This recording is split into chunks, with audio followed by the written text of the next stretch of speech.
Oh, Nintendo. You did a pretty good job with the Splatfest themes in Splatoon 2, and I thought you had learned from your mistakes, but I guess I was wrong. This Splatfest theme, I don't think it was good. And no, I'm not just saying this because I lost. I actually chose Shiver, and she is my favorite idol from this game. So while I was happy I was won, I was disappointed that we had this theme to begin with.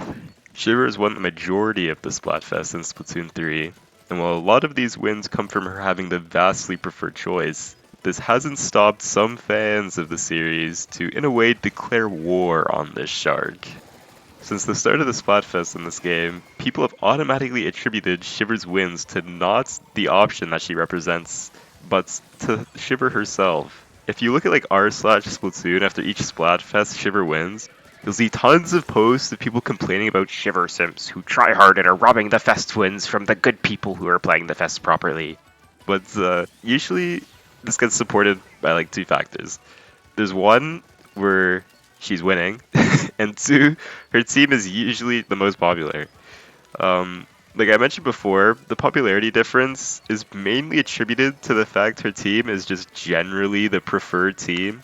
Like vanilla versus strawberry versus mint chip. Vanilla is literally the most popular flavor worldwide, usually only followed by chocolate, which wasn't even an option. There's the gear versus grub versus fun, which I mean, it's kind of difficult to enjoy food if you're getting mauled to death by a bear, bro. I'm just saying.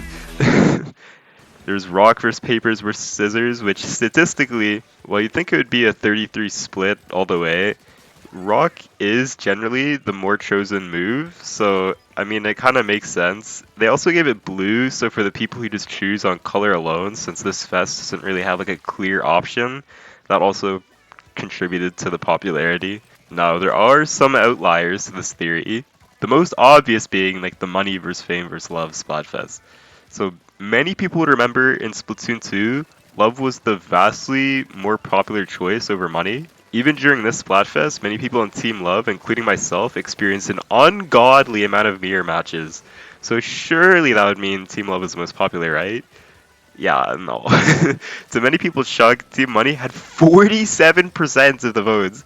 How did this happen? Since Splatoon 2 had so much, and now Splatoon 3 Money's suddenly more popular?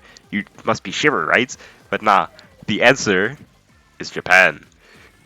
What I didn't tell you was that Japan in Splatoon 1 also had a Money vs Love Splatfest, and in that Splatfest, Money was the most popular, even with players attempting to join the least popular team to maximize snails, since the less popular team usually would win in this era of Splatoon 1. Since Splatoon is way more popular in Japan, their preferences end up being worth more than overseas. And since almost all Splatfests in this game have been global so far, this means they end up impacting our results as well. So with all this laid out, what's wrong with this theme, and specifically this theme? For me, it's the fact that Splatfest themes like this are fueling the fire of disdain towards the game's characters directly.